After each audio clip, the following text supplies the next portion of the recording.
you. Thank you, thank you, thank you. I am standing beside a beautiful Widebeam boat. It's called Blackbird. And I've been spending a couple of days on it. And whilst I've been here, I've been doing some filming. If you want to find out why and what I've been up to. And how nice it is to spend time in such a tranquil and idyllic setting. Watch this film and I'll explain all.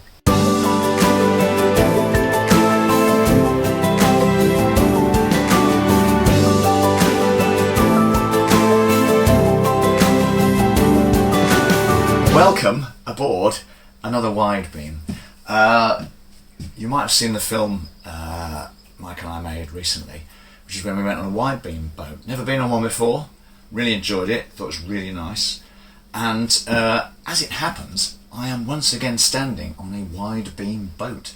I have to say, the last Widebeam boat was really nice, really enjoyed it. We drove up and down the Leeds-Liverpool Canal for a bit, it was marvellous. But this one, I have to say, takes the sort of luxury angle to new heights. I don't know if you can see behind me. I'll give you a full tour later. First thing I want to do is explain the situation. Because what you're going to notice is, this is not the usual. I'm just going to take my shoes off because it is so hot. So as you'll notice, this is much more amateurish than our usual films. The reason being that I'm all by my lonesome. So yeah, I only got offered the opportunity to come here literally a couple of days ago. I'm actually writing a piece. I write travel pieces for newspapers and magazines, and so I'm writing a piece about this boat.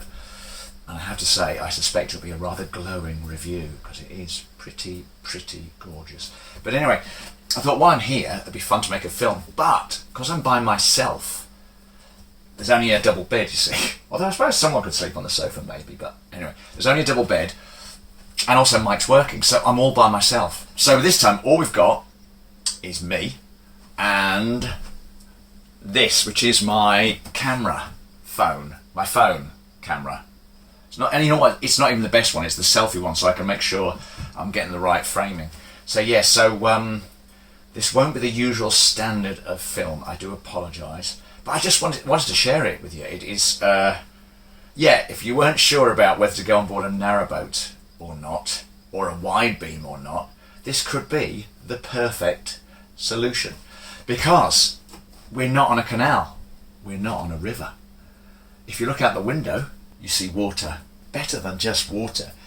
There's an amazing amount of flowers and bulrushes. So basically it's just surrounded by the usual things that you're surrounded by when you're on a narrowboat on a canal.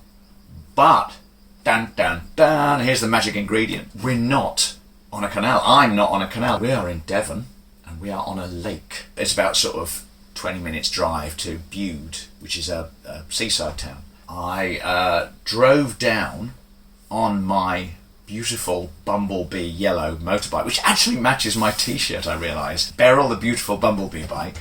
So she matches my t-shirt. I drove down here early in the morning to avoid the sun because it was really hot today.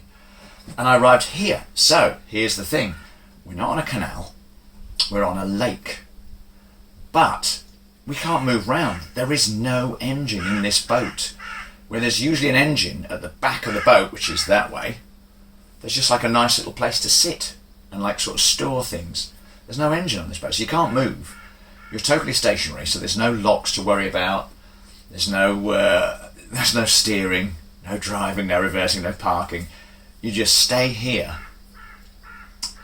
and enjoy the boat. And I must say, it sounded a bit nutty, to be honest, when someone said, do you want to go on it? It's a kind of houseboat, Widebeam houseboat, but you can't move it. There's also a beautifully weird little building next to the boat, which is a bath house. So it's got a bath in it and a toilet, and you can sort of a sitting living area, so you can sit and chill. I will give you a full tour if I can work out, but again, it'll be a bit amateurish. Literally, I'm just going to pick up the camera and move around with it.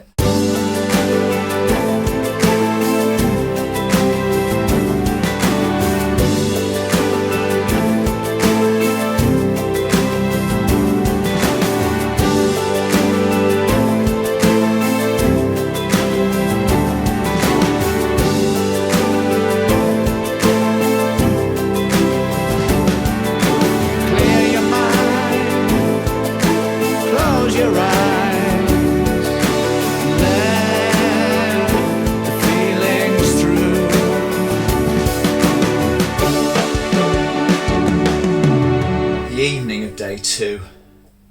And very nice it is. Very nice it is. I think I came back here last night after the bath.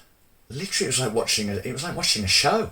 There were so many birds. I mean, I am a bit of a bird nerd. There were so many birds flying around, very close to sort of head height. There were loads of swallows and housemartins. Oh, you can't get rid of the housemartins. There were swallows and martins, and there was a kingfisher sort of shot past a few times. Today I had big plans. I thought, well, I was lazy yesterday, today I'll do stuff. But I didn't. I went to the local sort of market town. It's only a tiny town, but it's only about 5 minutes drive away. So I went there to get some food. And it was really sweet. I arrived and there was like a little sort of market going on in the town square, so I parked up next to it, walked around, and it turns out this tiny little place, Housemartins, it's got enormous Waitrose in it, literally the size of a football pitch. Anyway, I didn't go there. I went to all the little local shops. I found a little local co-op, the Housemartins co-op, and on the way home I got a bit lost. And it was great. I got stuck in traffic. In this case, it was a herd of cows were crossing the road. And it was great because I just sort of turned the engine off and sat there. And I think they were looking at my bike. My bike looks like an old bike. People always stop me and want to talk about it. And I think the cows were the same. They were impressed. So there you go. I mean, mainly I've just been enjoying the boat. I mean, I've been on 2 Widebeams now. This is definitely the most luxurious and decadent. I mean, you couldn't get, more than 2 people on here comfortably, really. There's no privacy and stuff. So I wouldn't want to go on it with the lads. But it is beautiful in many, many ways. And then tomorrow, my big plan is on the way home. On the way home, I will take a detour. I'll say goodbye to the beautiful Blackbird, this boat, and I'll take my motorbike to the beach. I'll bike to the beach and go for a swim. Thank you for the long time.